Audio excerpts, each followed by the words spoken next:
remind you that every moment of your life is a gift. Look at your brother. Life is combat. Feel nothing at all. In the dimly lit room, a youthful Yakuza gang leader winces in pain as he endures the traditional tattooing process. His discomfort transforms into anger directed at the elderly tattoo artist, fueled by a belief that the old man lacks the necessary expertise. Meanwhile, the seasoned artist contemplates whether the young gangster is truly suited for the intricate tattoo. Tensions peak when the frustrated gang leader brandishes a gun, threatening the elderly artist's life upon completion of the tattoo. A sudden interruption occurs as a messenger delivers a sealed letter to the boss. To everyone's surprise, black sand spills out of the envelope, triggering fear in the old artist who recalls a similar ominous incident from the past. The atmosphere grows tense as the gang members dismiss the artist's fears as madness, only to witness the abrupt demise of one of their own. Panic sets in as the lights extinguish, prompting the remaining men to draw their guns. Amidst the darkness, unseen forces move, launching a deadly onslaught with flying blades and shurikens, swiftly eliminating the gang members. Left as the sole survivor, the desperate gang boss pleads for his life. However, the elderly artist dismisses his plea, signaling doom before the boss's hands and head are severed. In the aftermath, a ninja materializes from the shadows, resembling a ghost, and swiftly dispatches the old artist at the Berlin Europe Hall headquarters. In a different setting, Agent Mika engages in a discussion with her skeptical boss, Ryan, about researching a rumored ninja clan.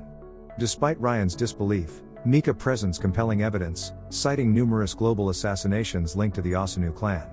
She highlights the clan's long-standing tradition of using 100 pounds of gold or its equivalent as payment for their services, a practice spanning a millennium. In another scene, we find a young man named Rizzo handling his laundry, but his routine is disrupted when a fellow customer approaches, seeking assistance with folding sheets. Rizzo, perceptive of the woman's true intentions, inquires about her clan affiliation, leading to a sudden attack and a fierce confrontation. The laundromat owner intervenes upon hearing the commotion, discovering blood near the washing machines. Meanwhile, Mika and Ryan take a lunch break, during which Ryan reveals documents from a dismissed KGB agent detailing 9 ninja clans and their assassinations. This newfound information prompts Ryan to acknowledge Mika's investigative insights. Returning home, Rizzo is informed by his cleaning lady about a necessary entry due to a heating issue. He ensures the integrity of his weapons and reflects on his harsh upbringing as an orphan in the Osunu ninja clan. Rizzo recalls being trained to suppress emotions and transform into a lethal machine under Osunu ninja clan, with special attention from Osunu. Despite his rigorous training and punishments, a fellow kunoichi named Kirito showed him kindness and tended to his wounds. Mika continues her investigation by speaking with the wife of the KGB agent who wrote the report. The woman describes changes after the report's publication, including heightened security and a mysterious visitor. She shares her husband's files with Mika, containing a videotape revealing Rizzo's face. Meanwhile, Rizzo sharpens his skills in preparation for an impending battle, recalling brutal training sessions, including a challenging sparring match with Takeshi. Osunu pushes Rizzo to endure pain, emphasizing survival. As Mika delves deeper into her research, an internal affairs agent questions her and Ryan's stability, hinting at potential risks. Both Mika and Ryan realize they are being warned to stay away from the clans and decide to proceed cautiously. Returning home, Mika illuminates her house, delving into the clan documents to uncover their history. Rizzo reminisces about Kirito, a compassionate fellow ninja, and recalls the moment when Osunu punished her for refusing to harm a defeated opponent by slashing her face. Under the cover of night, Rizzo covertly ventures out to find Kirito, confined in a cold cage. He provides her with water through a straw, revealing a tender side. In a daring attempt, Kirito tries to escape the compound, but Rizzo warns her of the lethal consequences at the hands of Osunu. Despite the warning, Kirito kisses Rizzo, urging him to join her. Rizzo, however, declines, and Kirito climbs high walls to flee. In the present, Rizzo receives a mission, accompanied by a picture of Mika. As Mika heads home, Ryan discreetly meets her, cautioning about the escalating seriousness of their situation. He hands her a gun for protection. Returning home, Mika encounters a power outage in her block, navigating nervously with only a flashlight. Inside, she finds a sealed envelope awaiting her, leading to a sudden attack. A masked man intervenes, engaging in a fierce battle with the ninja assailant, ultimately winning with a kusarigama. Amid the chaos, Mika hears a voice from the shadows warning of more ninjas to come but offering assistance. Rizzo steps out of the darkness, revealing his face. Mika confronts him about surveillance footage capturing his fight with a ninja, hinting at her knowledge of his world. As Rizzo senses the presence of other ninjas, he swiftly takes Mika, disappearing into the shadows, leaving behind silent, shadowy figures in the room. Rizzo reflects on the fateful night when Kirito was captured and brought back to the compound. The following day, she faced her death sentence tied to a pole, with Ozunu instructing Takeshi to carry out the killing before Rizzo's eyes. On the road with Mika, she attempts to unravel Rizzo's identity, acknowledging that his clan is pursuing him, though she remains in the dark about the reasons. Rizzo recalls a pivotal assassination that marked a turning point in his life. Assigned to kill a man and return his watch as proof, Rizzo confronts the target in a bathroom, stabbing him in the neck. However, the formidable opponent barely reacts, forcing Rizzo into a life or death struggle. After overcoming the adversary, Rizzo presents the watch to Ozunu on a building's rooftop. For his final test, Ozunu instructs Rizzo to kill another Kunoichi attempting to escape the clan. Instead, Rizzo, remembering Kirito, defies Ozunu by slashing him with his Kusarigama. In the ensuing chaos, other ninjas join the fray, overpowering Rizzo with blades and using shurikens to seemingly send him plummeting to his death. In the present, Rizzo takes Mika to a safe house, advising her to shower without soap and lighting a cigarette to mask her scent, ensuring their safety. Mika contacts Ryan, revealing Rizzo's intention to take down Ozunu with the agency's help. They arrange a meeting at a secret location, but Rizzo senses a trap upon arrival.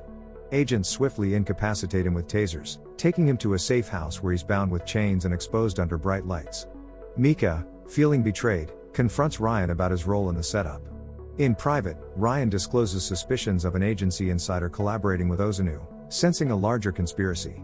He provides Mika with a tracker, urging her to activate it if she faces danger. Mika visits Rizzo in captivity, apologizing and offering him water. Rizzo, recognizing her sincerity, insists she didn't set him up, discerning from her genuine heart. Despite Mika's hope for escape, Rizzo deems it too late, revealing that the clan is already present. Mika rushes to warn Ryan, but the sudden darkness shrouds the area. Armed guards descend to the holding cell, unaware of the ninjas silently readying their blades above. In a swift and precise onslaught, the ninjas leap into action, cutting down the guards with remarkable speed. Mika hurries to Rizzo's cell, but the ninjas efficiently eliminate the remaining guards with a hail of shuriken. Mika seizes the key, hurrying to Rizzo and skillfully unlocking his chains just in time for him to dispatch an attacking ninja. As they exit the room, they are met with the aftermath of fallen guards.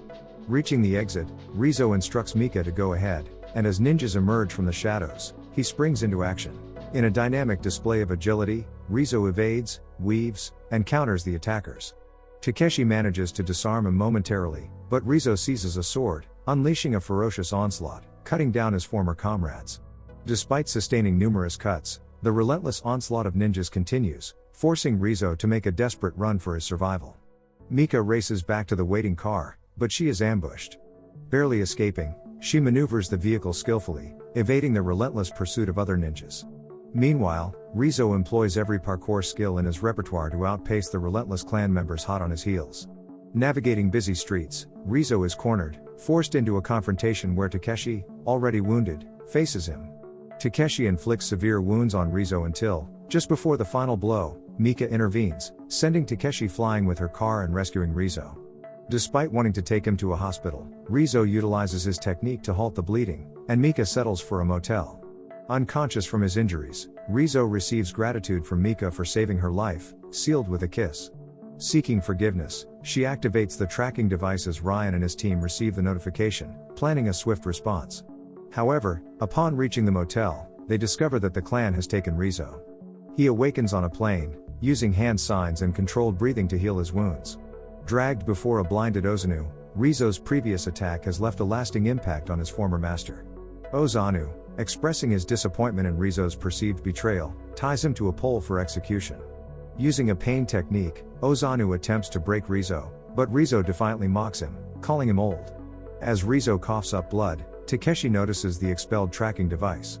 Suddenly, a massive explosion rocks the compound as Europol agents storm in, engaging the ninjas in a firefight. Amid the chaos, Mika frees Rizzo, who pursues Ozanu. Europol forces breach the gates, but Takeshi and his ninjas decimate a team. Rizzo awaits Takeshi in another room, swiftly eliminating his men. Takeshi, underestimating the situation, taunts Rizzo about Kirito's death, triggering a brutal onslaught. Rizzo, wielding his Kusarigama with deadly precision, dismembers Takeshi's hand before delivering a fatal blow. Rizzo then confronts Ozanu, who disappears into the shadows, effortlessly tossing Rizzo around upon reappearing. With masterful strikes, Ozanu subdues Rizzo without drawing his blade, leaving Rizzo sliced up and sent flying. The confrontation reaches a critical point with Rizzo overpowered by Ozanu's formidable skills. Ozanu expresses his disappointment in Rizzo, his adopted son, but Rizzo firmly asserts that Ozanu is not his father. The two engage in a fierce exchange of blows, and Rizzo manages to use the pain technique on Ozanu. However, Ozanu, utilizing the shadows, inflicts slicing attacks on his pupil. In a critical moment, Mika arrives and shoots Ozanu, but he retaliates, piercing her through the chest. Rizzo witnesses the shocking event with a mix of anger and disbelief. Undeterred, Ozanu attempts to attack Rizzo, but Rizzo disappears into the shadows, employing his master's technique. With powerful strikes, Rizzo cuts down Ozanu before delivering a final, lethal blow. Rizzo rescues Mika from the burning building as the battle outside subsides. Miraculously, Mika is still alive, her heart now on the other side of her chest. A few weeks later, Rizzo musters the courage to climb over the compound walls, finally reclaiming his freedom, much like Kirito did. Don't forget to subscribe and turn on the notification bell if you want to watch more videos like this. Thank you for watching and see you again soon. Take care.